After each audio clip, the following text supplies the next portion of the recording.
नमस्कार दोस्तों, मैं विनोद फिर हाजिर एक नए टॉपिक के साथ। दोस्तों, एक छोटी सी बच्ची थी और भागती हुई दवाइयों की दुकान पर पहुंची।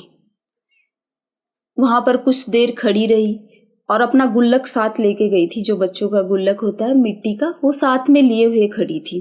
कुछ देर दुकान पे खड़ी रही। दुकान में बहुत भीड़ थी, किसी का ध्यान भी उसकी तरफ नहीं गया। तो वो थोड़ी देर परेशान हुई, फिर उसे गुस्सा आया। कई बार उसने दुकानदार को पुकारा, अंकल अंकल अंकल, लेकिन वो सुनाई नहीं दे रहे थे क्योंकि भीड़ हो रही थी। तो उनका भी ध्यान नहीं गया बच्ची की तरफ। तो वो जोर से उस काउंटर पे अपना गुल्लक मारी तो सबका ध्यान उसकी तरफ गया। दुकानदार भी बोले, हाँ क्या हुआ बेटी, आपको क्या चाहिए? तो उसने कहा कि अंकल मुझे चमत्कार दे दो।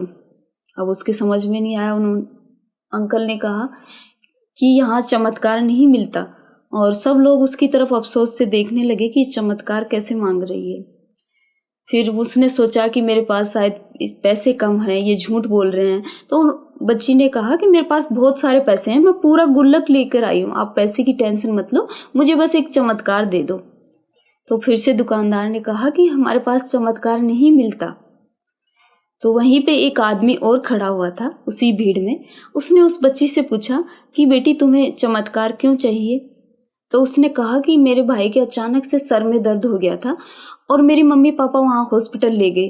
कई दिन से मेरे भैया घर में नहीं आए। मैं डेली मेरे पापा से पूछती हूँ कि भैया कब आएंगे, मेरे भाई घर कब आएंगे। तो पापा मम्मी ऐसे ही बोलते रहते कि कल आएंगे, परसों आएंगे, अगले दिन आएंगे, लेकिन वो आ नहीं रहा।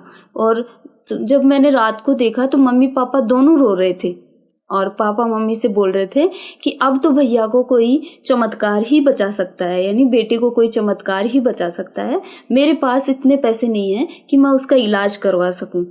तो उस आदमी ने कहा कि बेटी आपके पास कितने पैसे हैं? तो उसने जोर से जमीन पे गुल्लक मारी और पैसे गिनने लग गई। थोड़ी ही देर में पैसे लेके उस आदमी से कहती है कि मेरे पास पूरे 23 रुपए हैं, और उनको दे देती है। तो वो हंसते हुए वो आदमी बोलता है कि आपके पास तो पूरे पैसे हैं, इसमें तो चमत्कार आ जाएगा। तो वो बहुत खुश हो जाती है और उन आदमी को, यानी जो आदमी था, उसको अपने पापा के पास ले जाती है। अब वो जो आदमी था वो कोई आम आदमी नहीं था, वो एक बहुत ही बड़ा न्यूरो सर्जन था। अब जो वो आदमी था वो कोई आम आदमी नहीं था, वो एक बहुत ही बड़ा डॉक्टर था, न्यूरो सर्जन था, जिसने उसके भाई की सर्जरी की सिर्फ 23 रुपए में। और वो भैया उसका ठीक हो गया, थोड़े दिन बाद घर आ गया। तो उसके मम्मी पापा भैया सब बैठे हुए थे, टेबल पे खाना खा रहे थे, सब बहुत खुश थे। तो उसकी मम्मी ने पूछा कि अब तो बता दो कि ये चमत्कार आपने कैसे किया? तो पापा ने बेटी की तरफ इशारा करते हुए बोला कि ये चमत्कार मैंने नहीं किया, ये चमत्कार इसने किया है। तो यहाँ पर इस कहानी से हम बहुत बड़ी बात सीख सकते हैं, बहुत बड़ी सीख ले सकते हैं उस छोटी सी बच्ची से, कि हमारी ज़िंदगी में कभी कोई रास्ते बंद हो जाते हैं, सारे रास्ते बंद हो जाते हैं, बड़ी मुश्किलें आ जाती हैं, यानी कोई रास्ता दिखाई नहीं देता। तो हमारे अंदर एक बच्चा होता है, वो बहुत ही अड़ीक होता है, वो उसको ना शब्द समझ में नहीं आता, वो कोशिश करने से कभी हारता नहीं है, वो हमेशा कोशिश करता रहता है। तो जो हमारे अंदर बच्चा है, जो कभी हार नहीं मानता, कभी कोशिश करने से नहीं रुकता, कभी ना कि ये काम होगा ही नहीं ऐसे नहीं सोचता, उस बच्चे को हमें भी जिंदा रखना चाहिए।